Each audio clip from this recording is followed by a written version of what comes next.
তো hello guys. তো আজকে একটু চলে গেছিলাম বোনের বাড়িতে, মা বাবা দিদি আর আমাকে তো ফার্স্টেই দেখলে।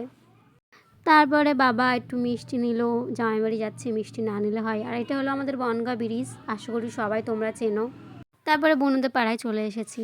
তারপরে যে বোনদের বাড়িতে আমরা সবাই চলেও এসেছি।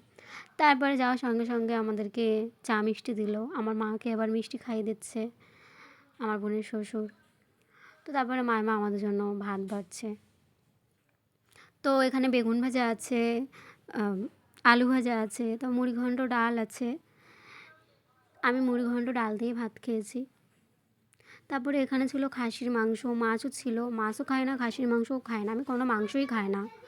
তো বোন জোর করলো, বললো তাই এক পিস মাংস দিয়ে ভাত খেলাম। তাও পুরোটা ভাত খাইনি, ওখানে আমি সব ভাতই নষ্ট করেছি মাংস দিয়ে। কারণ ছোটোবেলা থেকে মাছ মাংসর প্রতি কোনো টান নেই, আমারও না, আমার দিদিরও না। তো যাই হোক, খুবই যত্ন করলো, কিন্তু যত্নর মানটা রাখতে পারলাম না। ওই যে বললাম যে খেতে পারিনি, খাই না সব মাছ মাংস। তারপরে এই যে আমার বোন, তারপরে আমি আর আমার বুড়ো বাবা আমার বাড়ি